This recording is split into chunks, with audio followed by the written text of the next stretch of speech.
Sari are both graduates of FIU. They're both from Syria. Shahed graduated with her master's in dietetics and nutrition, and Sari in electrical engineering. And we've been working together this semester to find them forums to talk about their experience being here in the U.S., watching what's going on in Syria, having their friends and family back there, having to run their own lives over here, what they're going to do after they graduate, etc. So without further ado, I'm going to turn it over to Shahed and Sari for today's roundtable.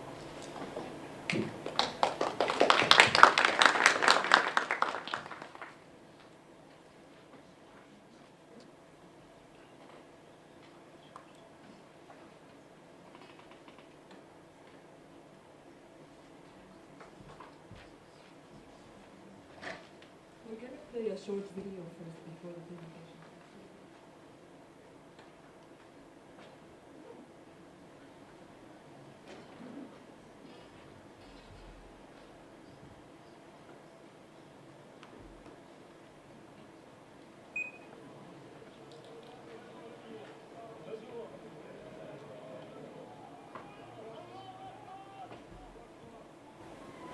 Nowhere describes the city's agony more acutely than the Dashifa killing.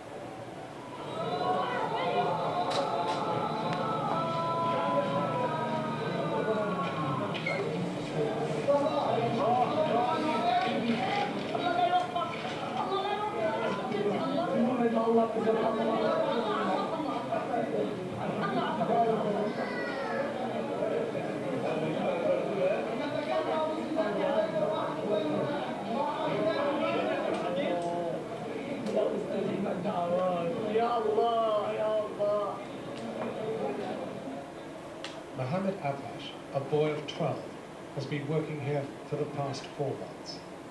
Here he battles to keep a wounded child, a girl, alive. In this war, Aleppo's children grow old before their time. انصفت علي أنا كلها شغل سهل الدم قلت بشوفه أولي كنت يعني إيه كنت أخاف بس هلا صرت أشوف الدم من كل مرة عندي صار ما عندي صعوبة نهائية هيك صعوبة ما عندي.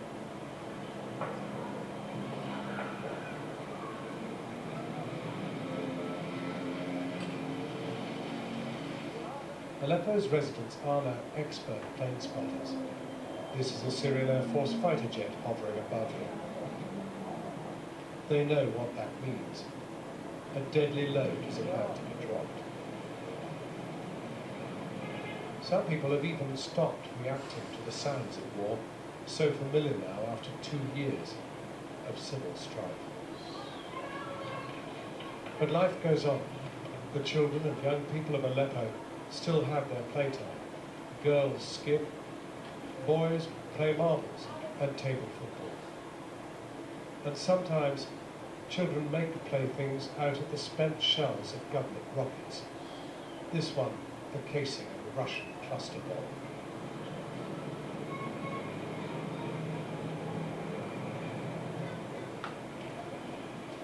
There is little playtime for Mohammed. He's back at work at the clinic. There are no doctor's coats small enough for him.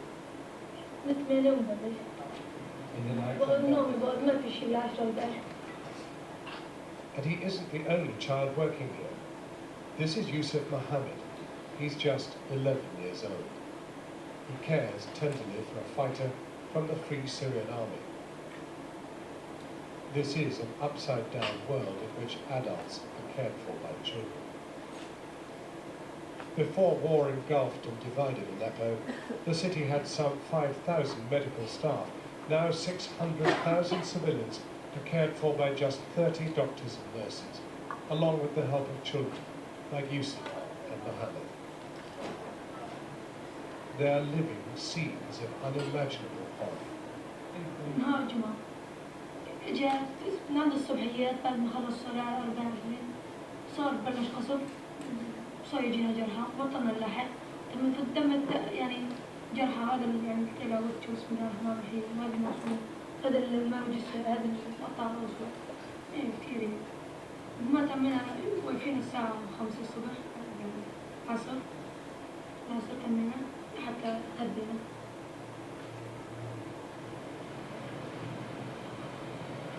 The river Quay runs through Aleppo. This side is rebel-controlled. Upstream, it's a government area. The river is now the only thing that unites the two sides in this city.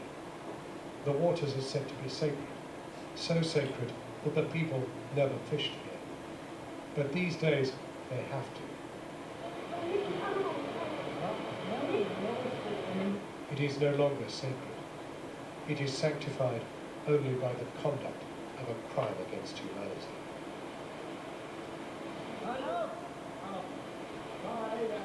Today, citizens go fishing for corpses. The people come to look for the cargo that is sent downriver to them, the bloated bodies of their sons, husbands, and neighbours. 190 men and young boys have been retrieved so far. The ones we saw had their hands tied behind their backs, a sign of summary execution. A human chain is formed to lift the bodies from the water, but they keep on coming. This one is of a child, no more than 10 years old.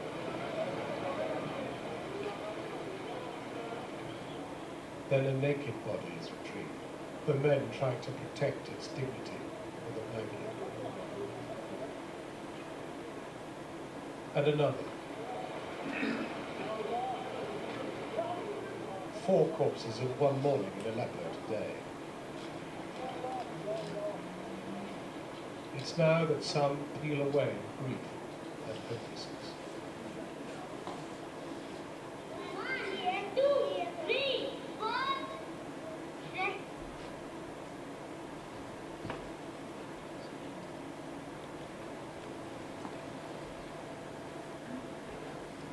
Good afternoon, everyone. It's a long video. If you're interested, we can give you the link after the presentation. I never thought I'm gonna stand in front of people and talk about my country like this and show you such pictures. But thank you for giving me the opportunity to spread the awareness about what's going on in my country.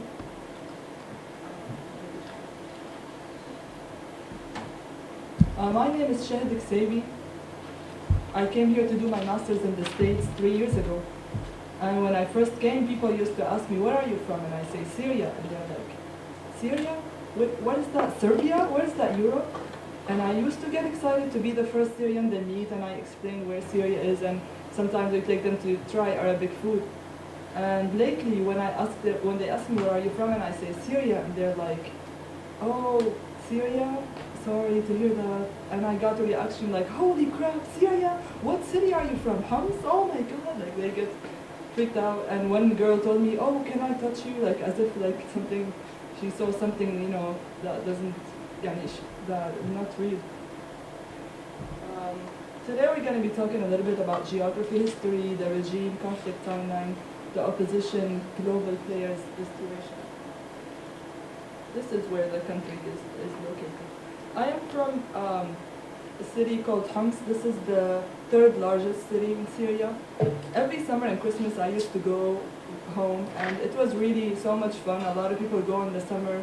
We have parties, weddings, such a nice life. It's a very family-oriented community. But lately, the last time I went was in summer 2011, in August, and it was never like the Syria I know for the past 25 years. Fear everywhere. It smells like death. It was gray. I can't really explain how bad it was when I went there. Everybody is sad. I didn't recognize most of the people. It was just mainly about death. There's nothing to talk about. Sound of bombs the whole time. When I went, they were bombing my city with tanks. In my country, we are forbidden to say anything about the government for a long time. We heard a lot of stories when we were little that like a little kid said something about the president and he disappeared the first day, the same day or the second day, and they don't know where he is. So, and I remember one time with my family, we were in the car, and my dad wanted to say something to my mom about the government, and they closed the windows and they whispered inside the car so nobody can hear them. So we were never allowed or heard anything about the government. So when I went there and I saw people protesting, and I really wanted to try to see how it feels, and I went there with my friend, and I started repeating what they were saying, And then I noticed that I'm actually whispering, and I'm like, what am I doing? Everybody's shouting, I should join. And it was such a nice feeling, adrenaline rush. I'm glad I had the chance to see how it feels to be part of a protest. This is a protest that I participated in, and it was for women. You can see not all of them are covered there. In Syria, you can wear whatever you want. But when I actually was there, I was covered. I put a veil and I covered my face with sunglasses and a long coat so they don't recognize me, because they send people with us to take pictures of their faces and to send it to the government, and they arrest you. And they are just, here they're just, the signs are talking about people who were killed, kidnapped and killed, and they didn't find their bodies. This is the guys' protest. This is my house, the one to the left. The one that is bombed right next to us is our neighbors, but I'm just showing you here that you can just be sitting in your house and a bomb just falls on your house and it burns and nobody's there to turn it off. This neighborhood is called Al-Insha'at in my city, Homs. One night, the government sent tanks and they went on top of all the cars. And the next day, they ordered the people to evacuate their neighborhood within 2 hours, and they ordered them to raise white flags. And one of my family friends, they took some stuff from the house in bags, and they were going through the checkpoints, and they shot them because they took stuff from their house. So it's a really dangerous neighborhood now. This picture I took in my city as well is just showing you that the rebels at night, they write stuff about the government. They wrote, God is great, the Syrian people, and where you see it's scratched, they say, no Assad, no government. So the army, the next day, they go in the morning and they just make a useful sentence. They just left, God is great, Syrian people, and Assad, and they deleted all these things. So the whole city is I've never thought I'm going to see something like this on the walls of my city of New York. Now Sari's going to talk a little bit about it. Hi.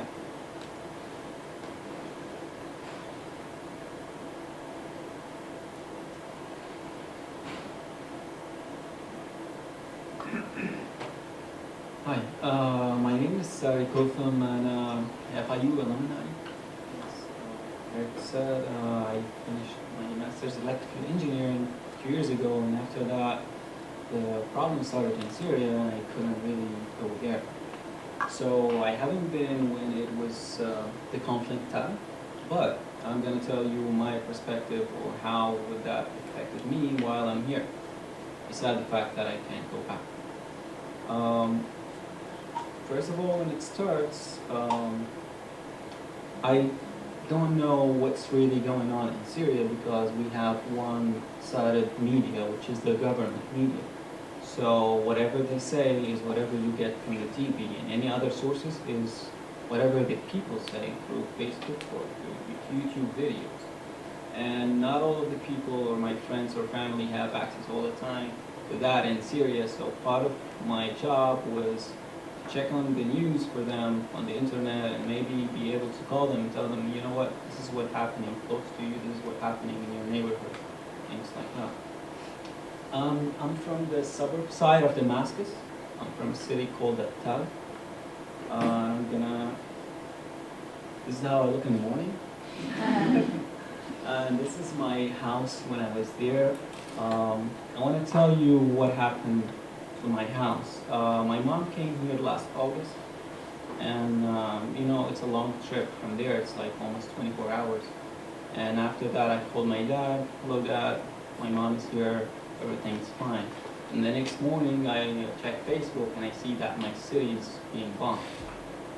So, of course, I try my best to call my dad. There's no hope for at least 13, 14 hours.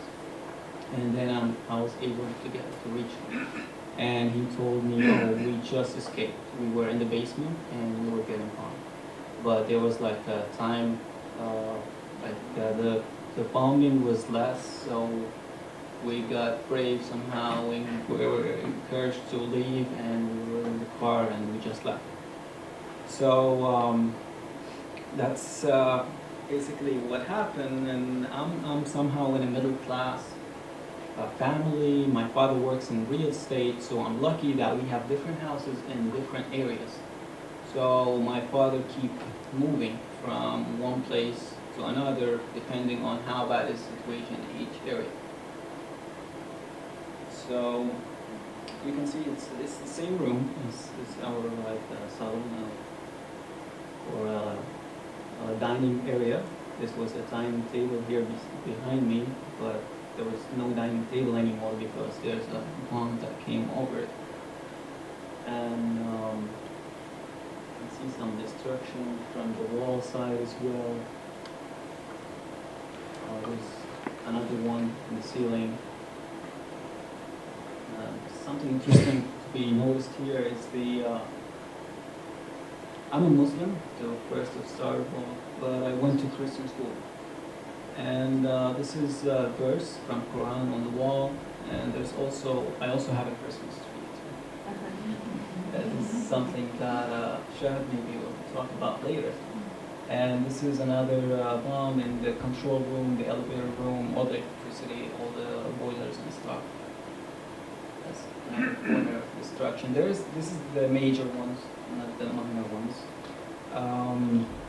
Basically, every day is you open the Facebook and to check who's dead, who you know, some relative of you, some friend of yours, and it's always been stress. Besides that, you can't go back home. Give the rest to Shahad.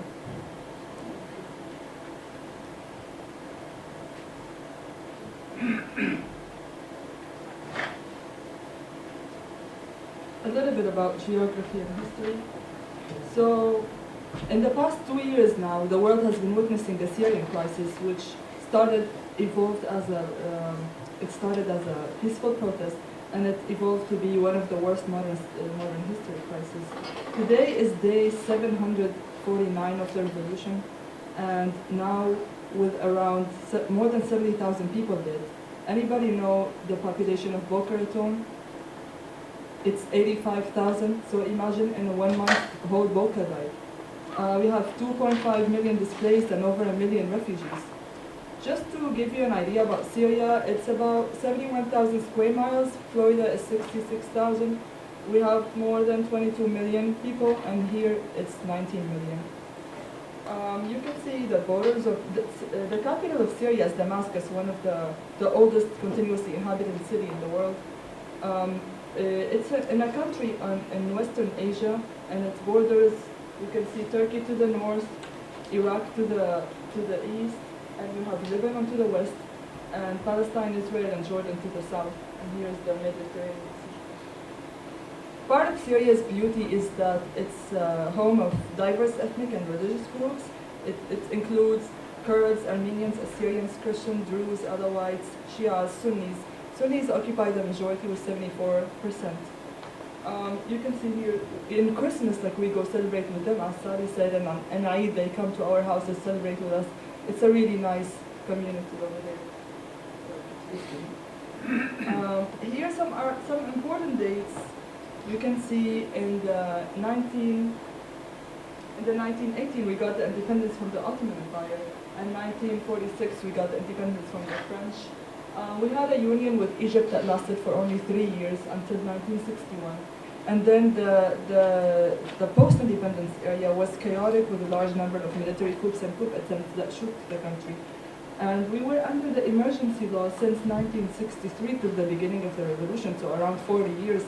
And as you know, emergency law, it's effectively suspending most constitutional protections for citizens. And it was justified by the government in the light of the continuous war with Israel over the Golan Heights. A little bit about the regime. Well, Hafez al-Assad family has been in power for 40 years now, and they come really from an ethnic minority, Alawites. And he actually overthrew the government before him, put himself as a president, and he ruled and created somehow like a prison in Syria, the institutions. So he survived mainly by, he brought his people to power.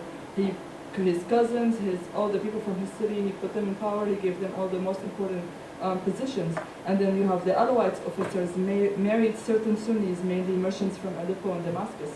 And the main thing he did was he projected himself as a defender of Arab solidarity and nationalism. So mainly you have policies geared at regime survivors. We have the mukhabarat, and this is how we lived for a long time. We lived in fear, we lived in brainwashing, and he was mainly arresting anybody who say anything. They imprisoned a lot of people I know. Actually, their families, they had businesses, and they came to them. They wanted to share the government. They came to them, share with them their businesses profit, like 30% or 50%, and they put so much pressure on the people that actually a lot of them had to leave the country. And if not, some friend that I know, her dad left for a trip, and when he came back, they didn't allow him to come back, so he was actually imprisoned. I mean, he was not able to go into Syria for more than 10 years now. This is just to show you how many faces we had since the 1970s.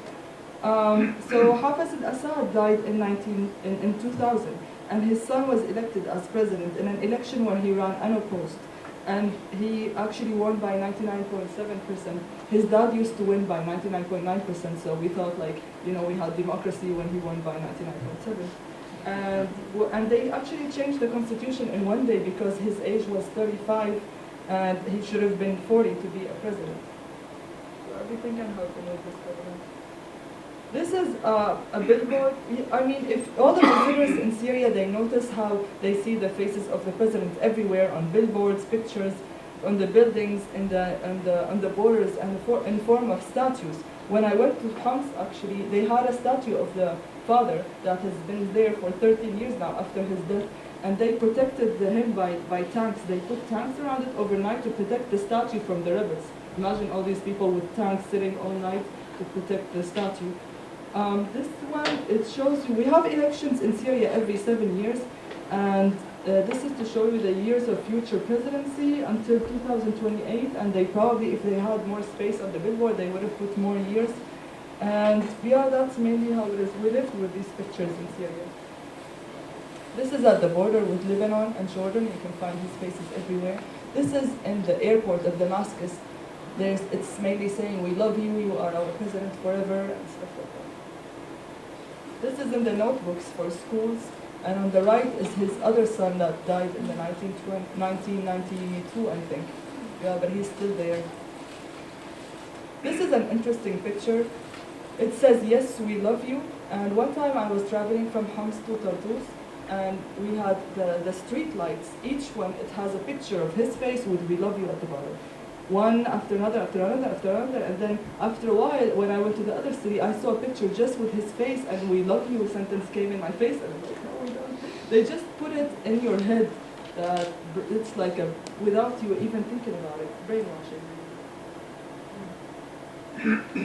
So the ongoing Syrian crisis was inspired by the Arab Springs that started in 2010, and it began as a peaceful protest. It was followed by a crackdown in the Syrian army. So these army defectors, they formed the three fighting units, and they fought back the army. And they're mainly Sunnis, and the opposition was, the government was mainly Shia, Alawites. And you have the orange countries, they already overthrew the government. The beige countries had minor protests, and then you have Syria, it's still going on. So when the Arab Spring started, Bashar al-Assad said, we are immune to it, we have solidarity here. So we believed him, we actually believed him. And because we were always living in fear, so when it started as a peaceful protest, and then the government, how did they respond? They responded by assassinating, because this is the only language they understand, such dictatorship government. His dad did a massacre in Hama in the 1980s, and he killed like up to 30 to 40,000 in a couple of days, and nobody knew about it. We didn't have technology, videos, YouTube, Facebook to show the people what happened, and actually people in Syria didn't even know about it. And he gone with it. His son came to be a president, and everything was fine. So that's what he did. And I think they could have saved themselves if they responded differently to the protests that we had. So they first started by arresting people. In my city, I'm talking in Homs, well, this is in every city as well. They arrest people, and then they bring back, they bring you back after a week or something. And then They arrest people and never bring them back, and they find their bodies thrown somewhere. And I know so many people and friends that actually their bodies were found on a highway or a river or something like that, as you saw in the video. And then the people didn't stop because they have nothing to lose. So they started actually by snipers. And then they brought tanks to the cities, and this is when I went, and I saw like live bombing of tanks, and they bring the tank inside the city and they bombed it. Like, imagine the sounds and the continuous sounds overnight and what people were going through. And now they're actually bombing us with planes. So when the civilians, they ignored the bullets, what they did, the regime, is they exploited the sectarian, ethnic, and religious divisions in Syria, and they said, this is survival instincts. We Alawites, you Kurds, you Christians, the Sunnis are going to come eat you alive, so come join us and fight with us against them. So they, by that, they actually invited all foreign stakeholders, and now we have a proxy war in Syria. Everybody is getting there. Russia, Iran, Saudi, Qatar, and everybody's pumping weapons and soldiers, and it's just crazy now. It's really, we cannot control it anymore. This is the first picture of, this is on the top in my city. The first picture was to be torn. I never thought I'm gonna live to see such thing actually. And you can see what happened to the statues that has been there for decades.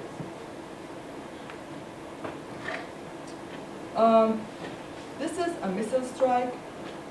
It was in the 3 places in Halab, Aleppo, in February 22, 2013. And it flattens, each one flattened up to 20 houses. And you have here, in that day, 141 dead, among them 71 children. And after that, actually, it was found that there was no sign of rebel present over there, so it was an unlawful attack. And more than 30 were launched by the army since December 12. And the accuracy range of this missile is 1 kilometer squared, which is approximately 1,200 square yards. So it can fall anywhere in that range, and it can flatten up 20 houses. So imagine the amount of destruction. This is my beautiful city. This is actually a damaged pipeline by the government in my city. Homs was in February 15. This is one of the oldest churches. It's called al-Zinnar, which means that the belt of Virgin Mary is actually over there. And this is just to show you that they don't care about anything anymore. They just bomb all the ancient stuff we have, and this is like a treasure for us. This is the old souk in my city, also was bombed. There was a report saying that over $2 billion worth of artifacts were sneaked out of Syria from the Iraq borders and Jordan borders. And now we're losing a whole civilization, as you can see. So how is the situation now? The latest report in the UNICEF, it says that over 1 million refugees now that we have in all these countries, Turkey, Lebanon, Egypt, Jordan, Iraq. You can see how it's affecting all these countries now. And we have inside Syria 4 million people affected, half of them displaced. And this is only the numbers of registered refugees, and it's estimated to be hundreds of thousands more, and half of them are children. 2 months ago, it was 600,000, and now it's 1 million. This is in my city as well, Shara al-Malab Street, and this is just to show you the line for bread, how people wait to get bread, and they bomb actually these lines. In the city, in my circle, the people mainly are from the middle class, and these people, worked all their life and bought this house, and they live fine all their lives, and now they lost everything, and they have nowhere to go, no house, and even it's hard to go outside the country because they're not giving us visas, and they're making it really hard for us to get out of Syria. The poor people actually became the refugees, and the middle class became poor, and then even the rich people didn't survive this thing, because first, at the beginning, they started to help the others, but then the government started to kidnap their kids and ask for a ridiculous amount of money, and they burned their factories, and then they have a lot of, it's just a big mess for everyone, nobody really. Since they are using the gas for tanks and planes, we actually ran out of gas. You can see like the gas station has long, very long lines of cars waiting there for hours. And they bomb it too. I'm not sure that's a gas station in Al-Meleha. And this is bombed. After the actually government put gas over there so all the people ran there to fill up their cars, they bombed the gas station. This was at the beginning of the year actually, in January. This is a sign says no smoking in the hospital room. Their main enemy over there is the hospitals, nurses, doctors. In my city, they bombed a lot of hospitals. We have like 2 left. It was, if they go into your house and they find that, they see that you have the first aid box, they arrest you or kill you right away. They don't want anybody to help anybody anymore. We have major health problems now, lack of medications, and yeah, as you saw in the video too, like the kids are treating the people for surgery. Schools. So we have in Syria around 22,000 schools. 2,000 of them are used as shelters, 2,500 are destroyed. This is one of them that's destroyed next to my city, Homs and Al-Hawla.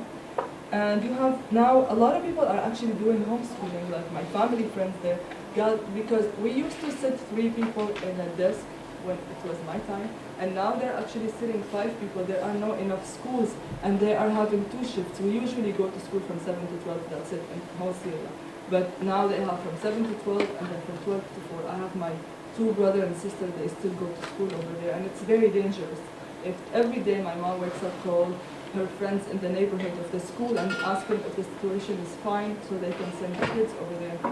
And it can actually, a lot of times they were stuck in school because they were fighting next to the school and shooting and bombing, and then until it gets safe for them to bring them back. So it's really, we have enormous challenges, but it's the only place for them. My brother and sister now, they love school. They just want to wake up and go to school because it's the only place that makes them feel that life is still normal. You know, they see people, they talk and laugh maybe. We have a problem with electricity too. It was on and off 3 hours in my city in Homs, and then they cut it for like a couple of days. And my brother and sister study on a candle. In 2013, we're studying on candles, and that's how it is now.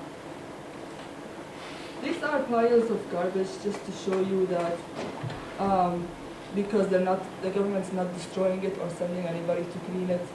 So, and the people cannot leave their houses to actually burn these because they're afraid of the snipers. So imagine the amount of diseases we're gonna have later on.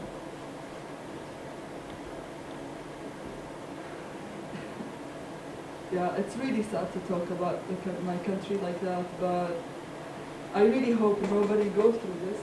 And thank you so much for listening. If you have any questions, please let me know. This is more, my friend gave me the chance to put my story in the Miami Herald to just show you my own struggle more in details. And as he said, like, we are actually afraid to check Facebook. Every time I wake up, I'm afraid to see a friend or a family that is kidnapped or like dead.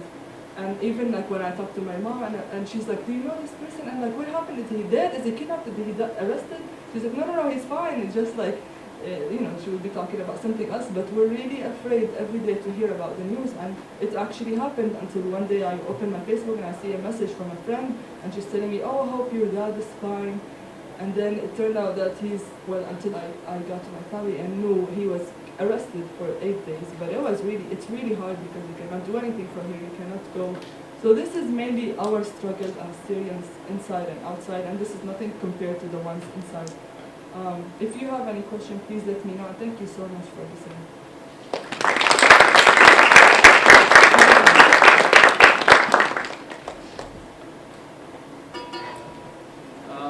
I'd like to ask Anas Salahuddin is our friend. He's a PhD student at FIU. He's Syrian as well, and he had his own share of struggle.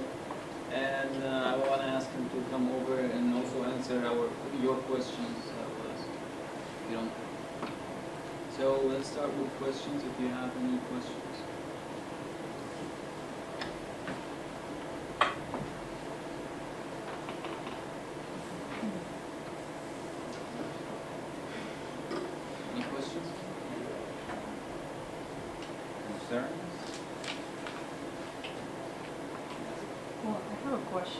Now that there are not so many Syrians in the U.S. in general in Miami, how did you guys organize yourself? What groups are there that help to protect our, let's say, Syrian children and raise awareness of what's happening?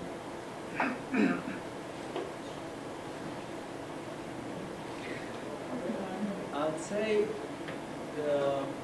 what we're trying to do is, first of all, trying our best to help the refugees, but the thing is that more than the refugees, if you saw the numbers, we have also 4 million affected people in Syria. Now, UNICEF and other countries, they're sending support to the people that they're refugees outside of Syria, but nobody can send anything to inside Syria. And this is what we actually, Syrians, trying to do here. Like 2 days ago, we had a dinner, fundraising dinner, and we gathered like $280,000. A few days ago, before that in Tampa, there was another one, like $1 million.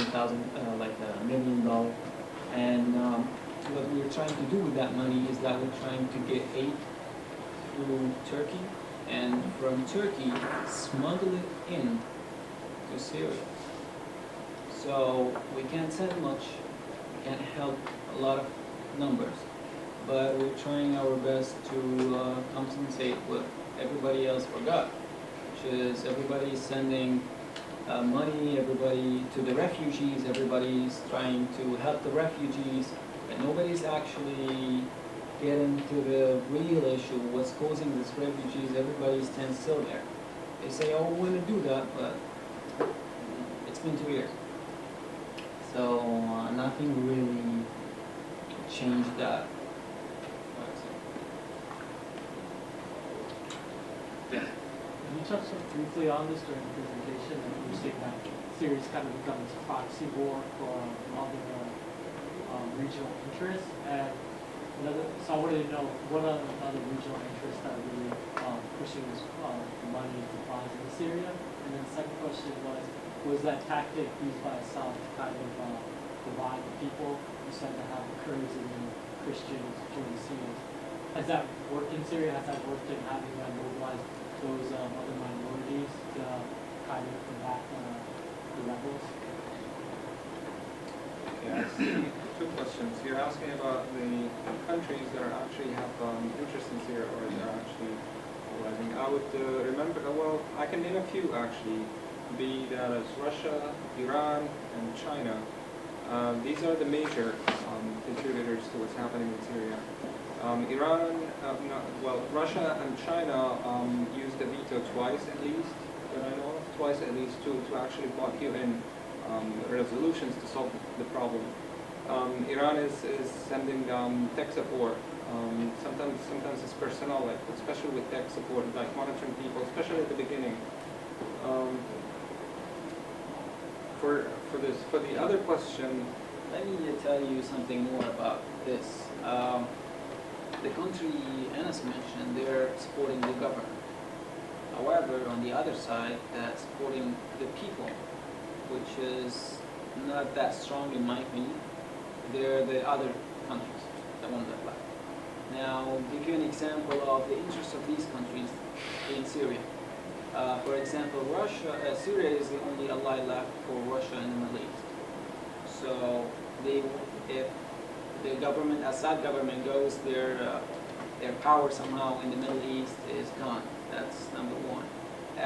China just came in recently in the past few years, and why it's also, I mean, in my opinion, they're trying to get an ally on the east side with Russia.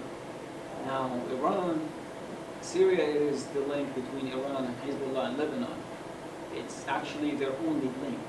If there's no Syria, there's no Assad regime actually in Syria, Hezbollah would be dead because there's no other way to support it from any other border. So their regime, the staying in power is linked to these powers in the area, and that's what making us cannot do anything. They're helping the government too much that we cannot do it by any other way, unless somebody helps. Now, if somebody will ask me, or I'm gonna go ahead and just say, do we think the solution could be? First of all, we want this help to have a international pressure on these countries to stop that support. And it's so I don't know how to put it in words. They're not afraid to say that. I mean, Russians always say you know what, if the Assad regime is not going away as long as we're here. So we want something that will stop that. And we don't really want military intervention in Syria. And we don't want another Iraq. We don't want another troops, whether international troops or U.S. troops there. What could be helpful, even at this stage, I think would be like a no-flight zone. Something that would only stop the airstrikes into the civilian people, at least. But nothing major. We don't want troops. We are not asking for much. I mean, if you just do stop this international support to the government, I think we can handle it by ourselves. Because the support you're saying to the Saudi government currently is coming from countries outside of the region. So China and Russia mostly. But so what about the countries in the region like Jordan, Iraq? They're either neutral or they are with the opposition. This actually changed over the past 2 years. At the beginning, some of them were with the opposition, then they backed off, they're somehow neutral. Some of them found you know what, we're not that big players in this game. There's bigger countries than us and we're just watching. That's unfortunate, but that's why it's been going for a long time and nobody can do anything about it. And that's why we're here.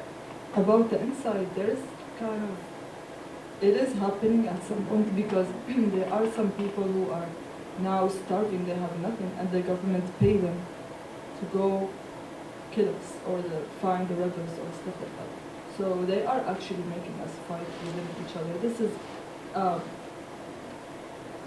is happening, unfortunately. Around 1 week ago, in my city, they made the people in the villages attack my city, attack the rebels over there with the army. They joined the army. And you can see some videos of actually women joining the army, like Alawites from smaller villages, and they are paying them. It's mainly about money, and they make people kill each other, and the revenge is really big over there because everybody I know lost somebody. And everybody's so tense, so if I go tell you something, you just want to do something about it. So it's a mess. Any other question? Did I understood that except for you're saying that China and Russia are supporting Syria in some way? They're supporting the government by financial means, by weapons, by ammunition. As far as we know, Syria ran out, the government ran out of ammunition for 6 times already. All right, all our weapons are Russian. We don't have any American weapon or non-Russian weapon.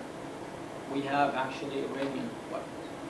So what we have is mainly from Russia and some from Iran. Ammunition, we ran out many times. It's different when you're having a war inside the country, because when you're having a war between 2 countries, you have a conflict line. So your army is directed into one small area or a borderline of one side. But when you're dealing with a civil war or inside war, you're killing all people, and you're gonna spend more money in that area, Syria, and more ammunition. So in 2 years, they actually ran out 6 to 7 times. And what happened is that, let me tell you, the last time we got weapons and ammunition was when the Russian claimed that they have training in the Mediterranean. That was like a month and a half or 2 months ago. They were supposed to be training in the Mediterranean, and they start from Russian base for the army in Tartus, that's a city in the coast of Syria, in the Syrian coast. So that was the last shipment they got. But after all, it sounds like if they're just supporting it by them running out of military power, it doesn't sound like if they're supporting them by becoming more powerful, military power, just like Russia, Was becoming more powerful. I didn't get your point. no, like, you're saying that when you were talking about running out of ammunition, running out of this and that, so Correct. they're getting support from Russia and China. Yes. But it sounds like if they're just supporting them because they're just running out of it. And because they wanted to stay in power. If they want to stay in power, that's another huge concern because, what are the chances are that years from now they could become more powerful and they're going to be allied together just to win for whatever reason it is. To answer the question, maybe the picture she showed about the big missiles with the big range are Scud missiles. They're ballistic missiles. They're shooting it from the south of the country to the north of the country, from the capital to the north, to the far north. Like imagine you're shooting missiles from Miami up to Jacksonville or even further north. This is the capability of the Syrian regime. The rebels barely have any handheld devices, handheld weapons. That's what they have, and this is unequal power. This is how the regime instills in power. So Russia is not only supporting them with weapons, they're actually supporting them internationally in the United Nations. Like, so every time the U.S. or France or any other country tried to take action, there's actually Russia behind that saying no. Like they're opposing this. And unfortunately, we don't have stronger opposition. Nobody have big interest in Syria, to help Syria, but the Russians do. So their interest is way higher than the rest of the other countries. This is why, in my opinion, this is what's happening. So it's not only military support, it's also political support.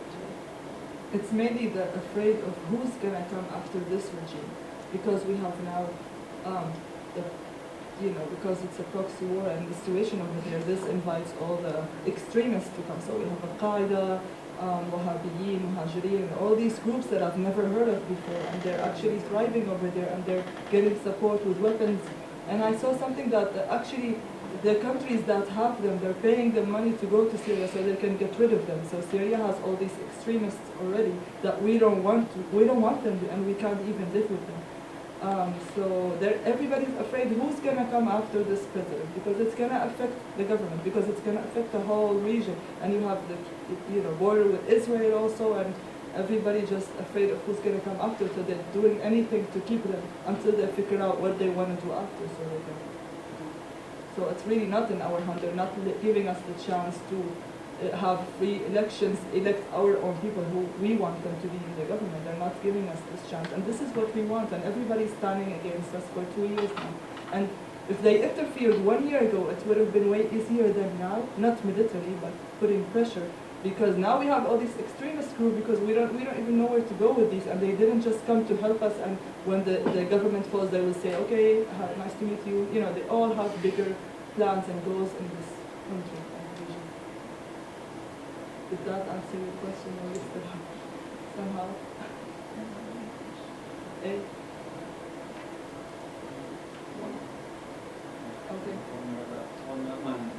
I know that the Arab Union has pressured the Syrian regime to step down, and I was wondering, is there anything new that they have tried, like recently, that have tried to put pressure to the Syrian regime? Well, that's a funny question. Let me explain why. There was a union, like the Arab Union had a meeting 3 days ago. I don't know if you are aware of that. They always say that we are with the opposition. We are, we're against what's happening in Syria. We want the international community to do something. Why? Because they can't actually do many actions. They can't be a part in the conflict. They only can supporting the refugees, sending some financial aid to the outside of Syria, smuggle some into Syria, not officially, they can't do it. They've been doing that for 2 years. They've been trying to help, but they cannot actually do that because they're not one of these main global players that can actually do something about it. Last question. Has there been any, are there any minorities or like, now that the way the situation is, because before you guys were talking about how everybody was from different backgrounds and together, but is it now, like nowadays is it different? Is the regime targeting a certain group of people or like?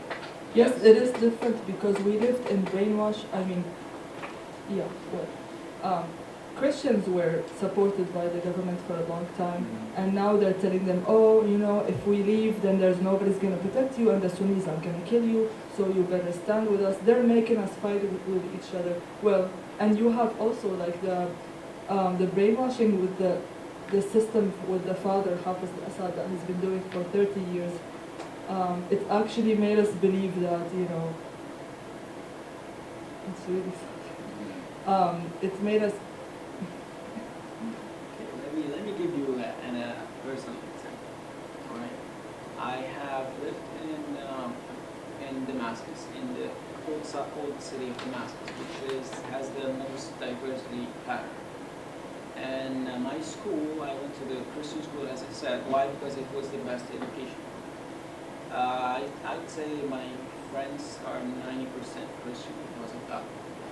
And right now what happened is, on Facebook, some of us is with the opposition, and some of us with the government. Now, do we fight or something? We do have arguments sometimes, but we're all educated.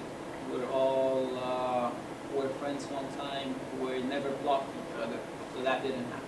However, when you go to a poorer areas, when there's less education and so, this is where the government plays a role. They can actually play this role. But for a lot of people, that it's not a problem. For some other areas that's more rural areas, I would say, it is a problem. And the problem here is that the timeline. Last year, or a year ago, let me say, this problem was very minor. Now this year, this problem is getting worse. We're getting more extremes from both sides, and we're getting more people from within Syria to fight each other. Before that was the army and the people, and now is getting army and some people with people as well. So this is taking, as long as it stays, the worse it's going to get to the inside. All right, I want to thank you, everyone. Thank you for listening. Thank you for caring. And please spread awareness, if you can, about the topic. This is why we're here. And we hope that we reflect on our personal experience, our true stories from Syria, different perspective than what you hear in the news. And I just want to say last word, like everybody's looking at Syria now as an issue of people with beard and extremists and refugees, but nobody's dealing with the real problem of why we got to this point, which is the government we have. So we just wanted to let you know more about Syria. Thank you so much for listening. If you have more questions, you're more than welcome. Thank you so much.